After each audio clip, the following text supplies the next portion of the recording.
मंडळी नमस्ते. मी हेमंत तेलवेकर आणि तुम्ही बघताय हेमंत तेलवेकर शो.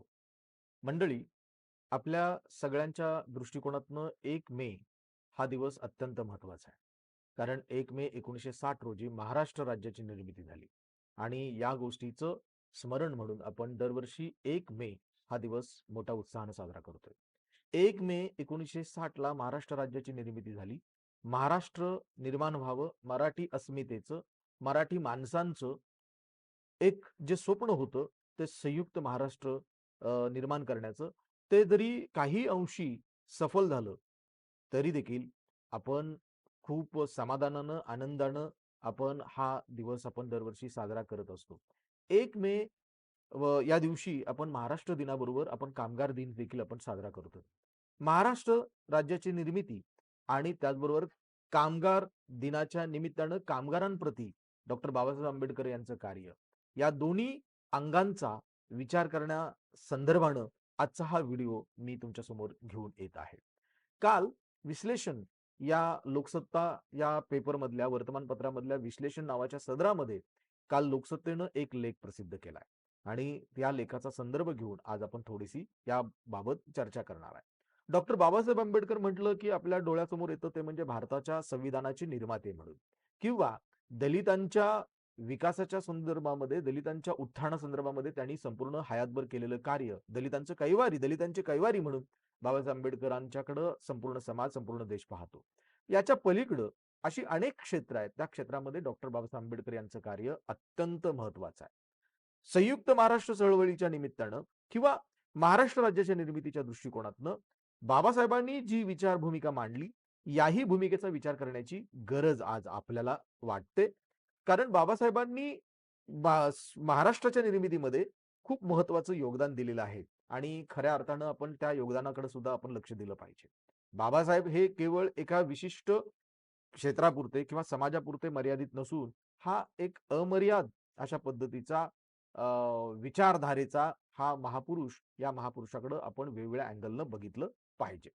काल लोकसत्तेच्या विश्लेषण या पुरवणीमध्ये विश्लेषण या सदरामध्ये बाबासाहेबांच्या कार्यासंदर्भामध्ये एक लेख छापून आलेला आहे आणि तो लेख आहे आपल्या स्क्रीनवरती तुम्हाला दिसत असेल की हा जो लेख आहे, हा लेख आहे संयुक्त महाराष्ट्र आंदोलनाबद्दल डॉक्टर बाबासाहेब आंबेडकर म्हणाले होते, असं शीर्षक असलेलं.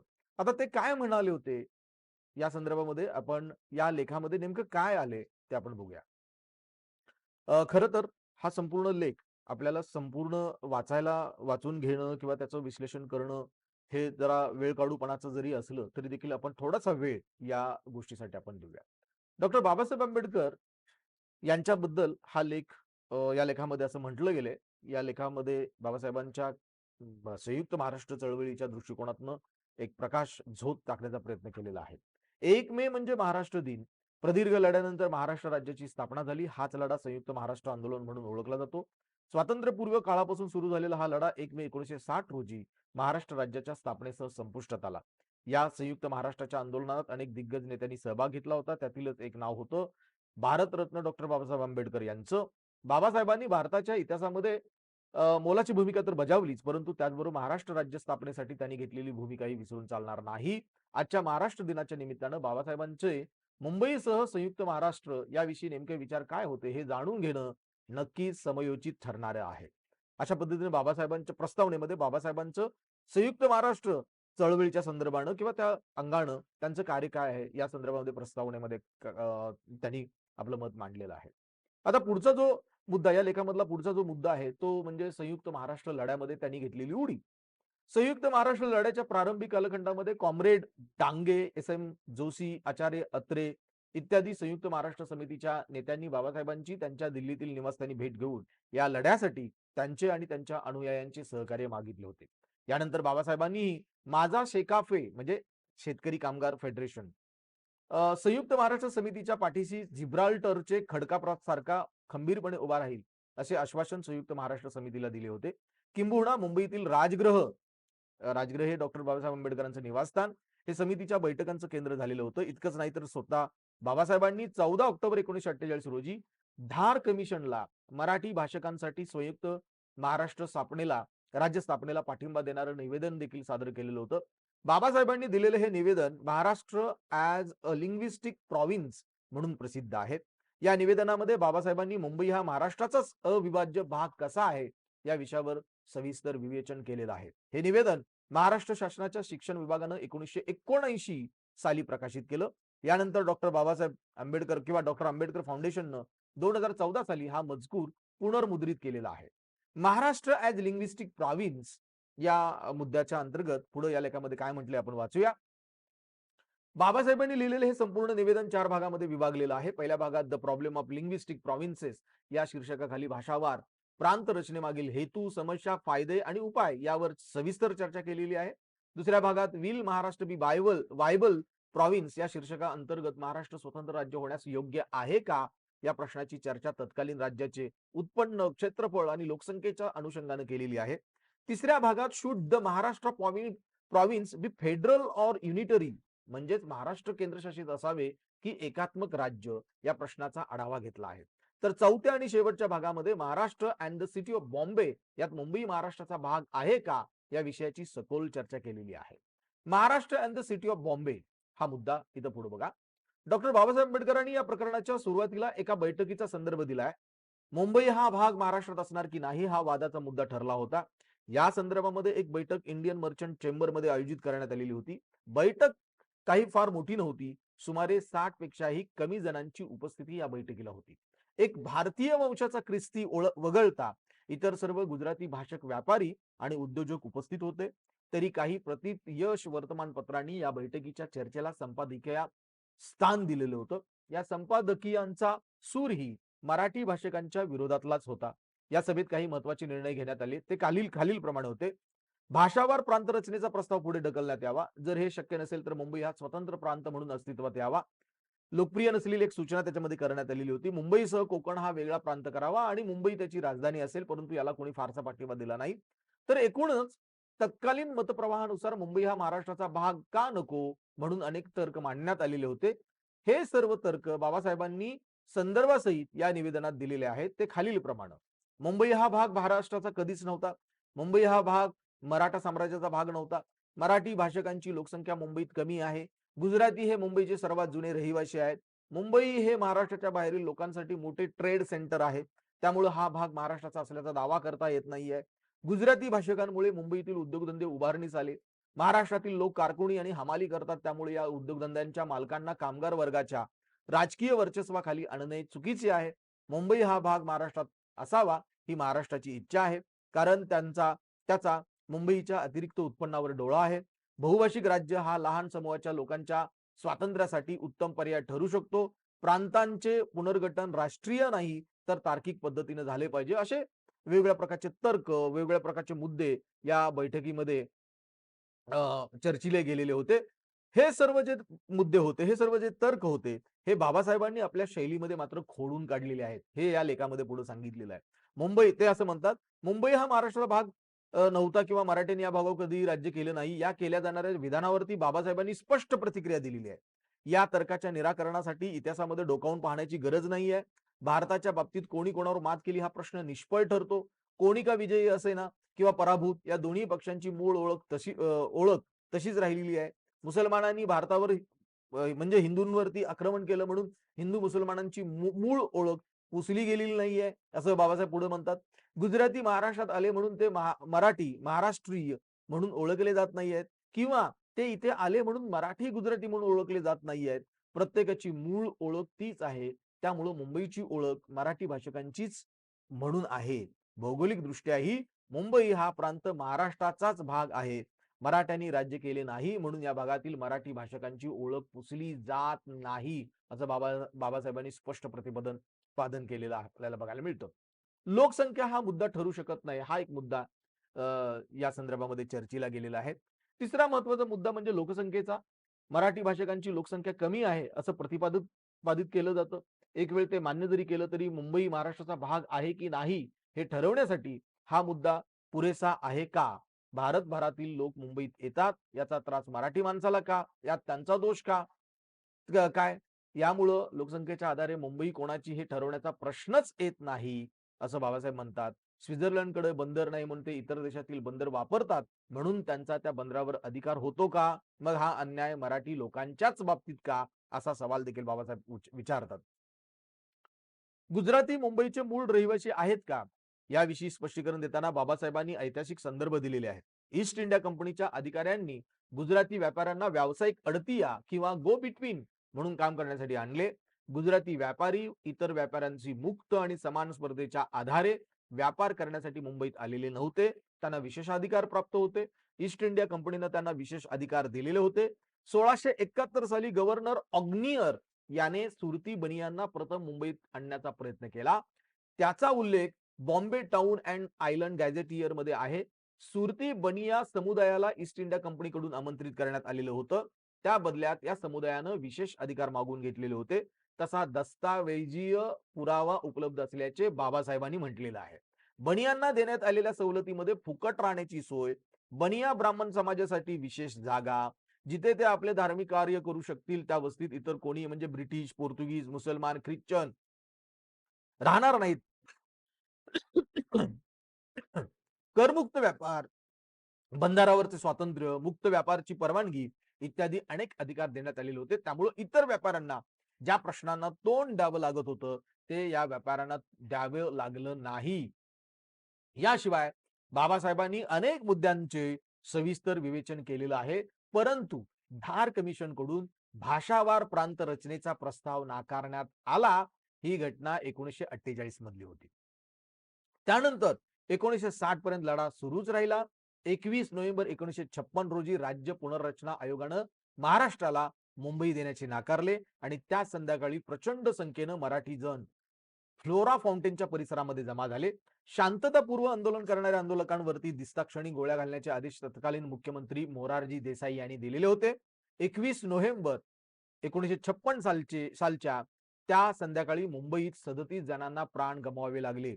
ही एक घटना असली तरी संपूर्ण संयुक्त महाराष्ट्राच्या आंदोलनात 107 हून अधिक महाराष्ट्रीयांनी बलिदान दिलेले होते. 1920 पासून ते 1960 पर्यंत चाललेल्या या दीर्घ लढ्यानंतर 1 मे 1960 रोजी मुंबईसह महाराष्ट्र स्वतंत्र राज्याची निर्मिती झाली. आता यामध्ये आपण संयुक्त महाराष्ट्र चळवळीच्या संदर्भानं बाबासाहेबांची भूमिका, भाषावार प्रांत रचनेसंदर्भामध्ये आणि मराठी भाषकांचं महाराष्ट्र राज्य, मुंबईसह महाराष्ट्र राज्य या संदर्भामधली त्यांची स्पष्ट भूमिका आणि मुंबईसह महाराष्ट्र निर्माण व्हावं या संदर्भामध्ये त्यांचं मत आपण ऐकलं. याला जोडूनच आपण अजून एक महत्वाचा लेख आपण वाचणार आहोत, बघणार आहोत, समजून घेणार आहोत. आपला जो एक लेख आपल्याला बघायचा आहे, हा लेख छापून आलेला आहे ऑल अबाउट आंबेडकर ऑनलाईन या वेबसाईटवरच्या. हे खरं तर हे जर्नल आहे आणि हे जर्नल ना नफा ना तोटा या तत्वावरती चालतं आणि या जर्नलमध्ये प्रसिद्ध झालेलं एक लेख आहे, एक एसे आहे आणि हा एसे लिहिलाय रंजना सरकार यांनी. Why Ambedkar demanded one state one language and overview of his thoughts on linguistic state.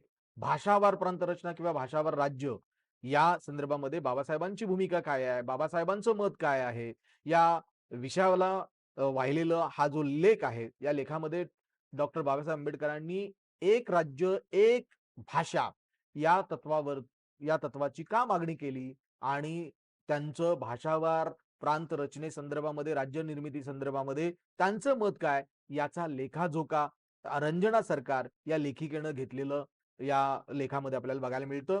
हा लेख आपल्याला स्क्रीनवरती आपल्याला बघायला मिळतो. आता याच्यामध्ये त्या प्रस्तावनेमध्ये असं म्हणतात की in the early 1950s the issue of nation building pose the Indian government with several challenges. खूप साऱ्या समस्या भारतीय सरकार समोरामध्ये होत्या. देशाची निर्मिती करत असताना आपल्या देशासमोरचे अनेक नवीन नवीन प्रश्न हे भारतीय सरकार समोर होते. The first and foremost challenge that had to be addressed was reshaping the notion of India. आणि सगळ्यात महत्वाची समस्या, आव्हान हे सरकार पुढे होतं ते म्हणजे की इंडिया म्हणून जे मूल्य आहे ते त्या मूल्याला कसा आकार द्यायचा, भारत नावाची जी संकल्पना आहे या संकल्पनेला कसा आकार द्यायचा. A country that had earned its independence from the British but had faced partition in the process and was it to become structurally a fully functional and democratic nation that it aspired to be. Bharat ज्यानं नुकतंच स्वातंत्र्य मिळवलेलं आहे ब्रिटिशांकडनं आणि नुकतंच partition partition म्हणजे फाळणीला सामोरा गेलेला आहे. आणि या सगळ्या प्रोसेसमध्ये फाळणीला सामोरं गेलेला हा देश, नुकतंच स्वतंत्र झालेला देश आणि लोकशाही मूल्य आणू पाहणारा देश आणि या लोकशाही मूल्यांची जपणूक, रुजवणूक करण्यासाठी आपल्याला इंडिया नावाचं जे नोशन आहे, इंडिया नावाची जी संकल्पना आहे, या देशामधल्या जनतेमध्ये रुजवण्याची एक फार मोठं आव्हान हे समोर होतं त्या तत्कालीन सरकारसमोर.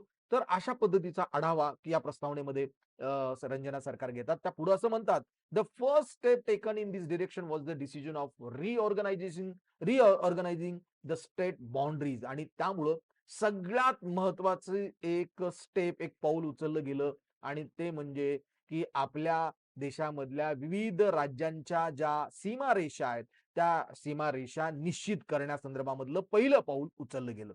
Soon after the independence, the Congress realized that the division of provinces that India had inherited from the British regime was not suitable for easy administration. Bharat स्वतंत्र झाल्यानंतर काँग्रेसला, जे सत्तेवरती होतं, त्या काँग्रेसला एक गोष्ट समजून चुकली, उमगून चुकली. ती म्हणजे की ज्या पद्धतीनं ब्रिटिशांच्या कालावधीमध्ये सीमारेषांची आखणी करण्यात आलेली होती किंवा प्रांतरचना करण्यात आलेली होती, ती प्रशासनाच्या दृष्टिकोनातून सोयीस्कर नाही याची जाणीव सत्तेवरती आलेल्या काँग्रेसला आलेली होती.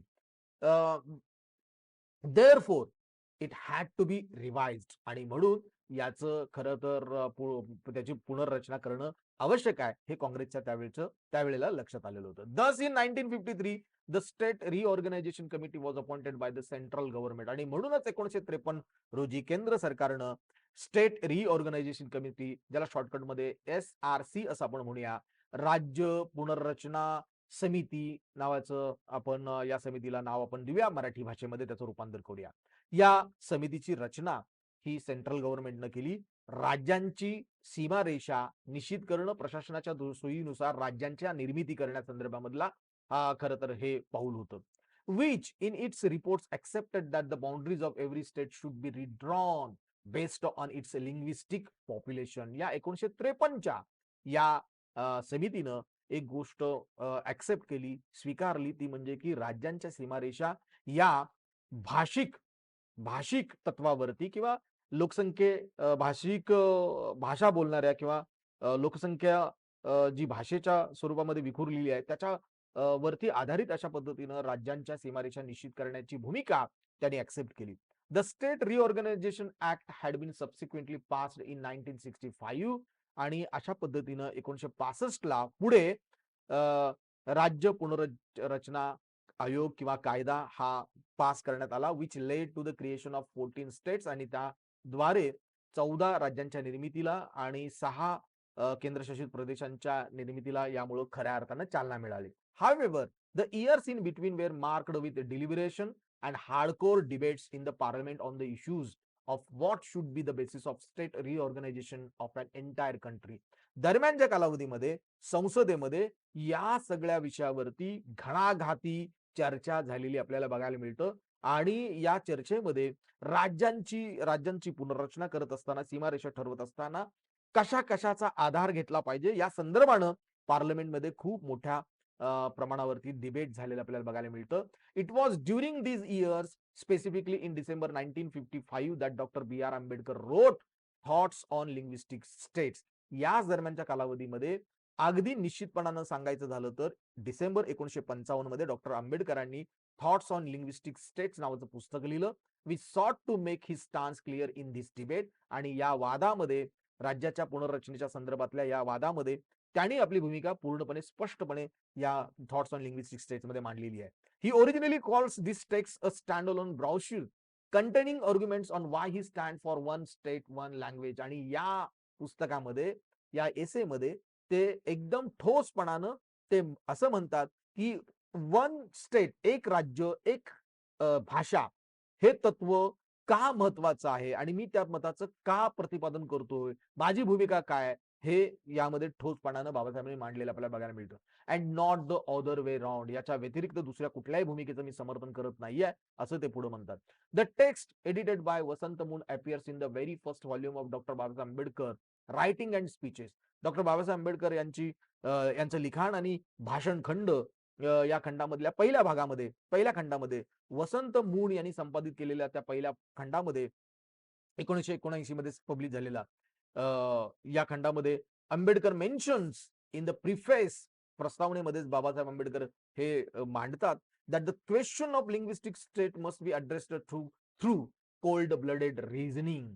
ते असं म्हणतात त्या प्रस्तावनेमध्ये की जो प्रश्न आहे तो भाषावार प्रांत रचनेच्या संदर्भातला भाषावार राज्य निर्मितीचा प्रश्न निर्मिती करण्याचा जो प्रश्न आहे तो प्रश्न अत्यंत थंड डोक्यानं तार्किक पद्धतीनं हाताळला पाहिजे and not through any sort of hooliganism. आणि याच्यामध्ये घिसाडघाई न करता अत्यंत शांतपणानं हा प्रश्न आपण सोडवायला पाहिजे असं ते म्हणतात आपल्या प्रस्तावनेमध्ये. Or in a manner that would serve party interest, किंवा कुठल्याही पक्षाला याचा लाभ होईल अशा पद्धतीनं हा प्रश्न न सोडवता अत्यंत शांतपणानं आणि तार्किक पद्धतीनं भाषावार प्रांत रचनेचा हा प्रश्न सोडवायला पाहिजे असं बाबासाहेब आंबेडकर या प्रस्तावनेमध्ये ते म्हणतात. The text is divided into 5 major sections that elaborate on several relevant points. हा टेक्स्ट 5 महत्वाच्या सेक्शन्स मध्ये विभागला गेलेला आहे आणि ते जे 5 सेक्शन्स होते ते त्यावेळच्या कालाशी सुसंगत अशा प्रकारचे ते 5 महत्वाचे क्षेत्र होते, मुद्दे होते. That are to be discussed in this article. आणि या रंजना सरकार यांच्या आर्टिकलमध्ये याच 5 महत्वाच्या मुद्द्यांवरती खऱ्या अर्थानं चर्चा केलेली आहे असं रंजना सरकार म्हणतात. Followed by 2 more which contain the statistical reports that Ambedkar refers to in order to support his argument.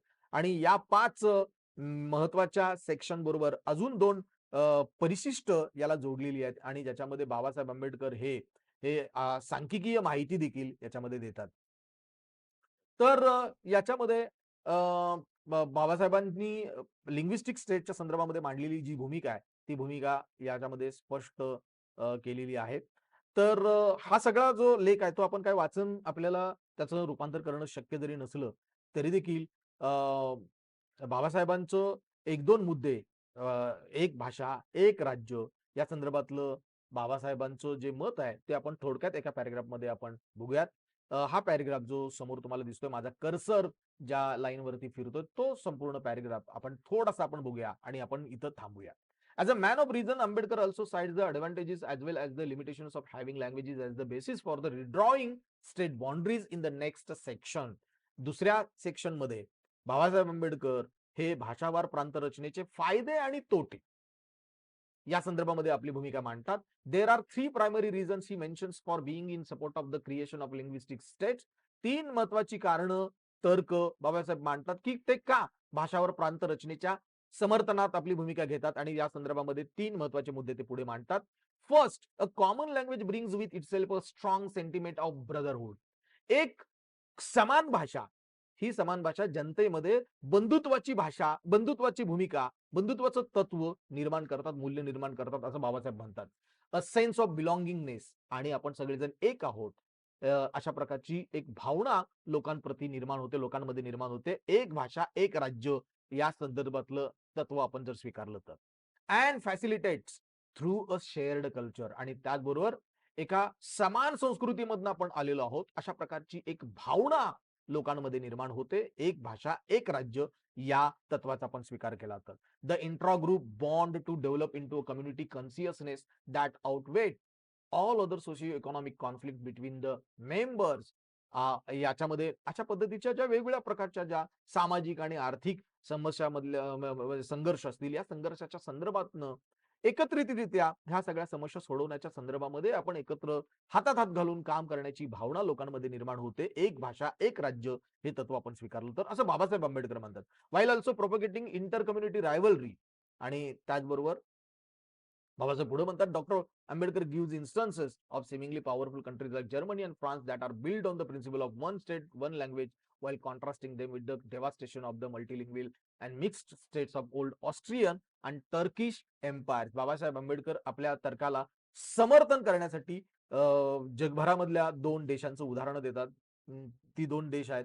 ते 2 देश आहेत जर्मनी आणि फ्रान्स, ज्या 2 देशांची निर्मिती एक भाषा, एक राज्य किंवा एक देश या तत्वावरती झालेली आहे. आणि याला कंपॅरिझन करत असताना या 2 देशांच्या कंपॅरेटिव्हली याचा अभ्यास करत असताना ते ऑस्ट्रियन आणि टर्किश एम्पायरचं साम्राज्याचे उदाहरण ते देतात. आणि thereby claiming to prove that it would be impossible for India to evade this fate if it continued to be a congress of mixed states. आणि ते पुढे असं म्हणतात की जर आपण मिक्स्ड मल्टिपल लँग्वेजेस बहुभाषा हा जर मुद्दा जर आपण जर स्वीकारला तर आपल्या देशामध्ये एकत्वाची भावना किंवा आपण त्याला म्हणूया की राज्यांमध्ये राज्यामधल्या जनतेमध्ये एकत्वाची भावना निर्माण होणं हे अशक्य आहे, अवघड आहे आणि ते डेव्हास्टेटिंग ठरू शकेल असं बाबासाहेब म्हणतात या पॅरेग्राफमध्ये. हा केवळ एक पॅरेग्राफ आपल्याला पुरेसा आहे की ज्या पॅरेग्राफमध्ये आपल्या लक्षात येतं बाबासाहेब आंबेडकर एक राज्य एक भाषा या तत्वाचा कसा पुरस्कार करतात या संदर्भामध्ये आपल्याला जाणून घेण्यासाठी हा मुद्दा हा पॅरेग्राफ आपल्यासाठी महत्वाचा ठरेल. ते या पॅरेग्राफमध्ये या संपूर्ण लेखामध्ये रंजना सरकार बाबासाहेब यांच्या लिंग्विस्टिक स्टेट्स बद्दलचं त्यांचं जे मत आहे ते संपूर्ण मत इथं विचारात घेतात आणि त्याच्यावरती अत्यंत गांभीर्यानं लिखाण करतात. हे सगळं लिखाण ऑल अबाउट आंबेडकर ऑनलाईन या वेबसाईटवरती आपल्याला वाचायला मिळेल आणि त्याच्यामधून आपल्याला लक्षात येईल की बाबासाहेब आंबेडकर हे कशा पद्धतीनं भाषावार प्रांत रचनेच्या संदर्भामध्ये आग्रही होते आणि त्याचबरोबर ते भाषेवरती आधारित असलेल्या राज्यांच्या निर्मितीच्या संदर्भात आग्रही होते. एवढंच नव्हे, संयुक्त महाराष्ट्र चळवळीमध्ये त्यांचं योगदान होतं आणि त्याचबरोबर मुंबईसह महाराष्ट्र राज्याची निर्मिती करण्याच्या संदर्भामध्ये त्यांचं मत अत्यंत जबाबदार आणि महत्वाचं होतं हे आपल्या लक्षात येईल. मित्रांनो, मी इथंच थांबतो. आपल्याला हा व्हिडिओ आवडला असेल तर सबस्क्राईब करा माझ्या चॅनलला किंवा तुम्ही शेअर सुद्धा करू शकता.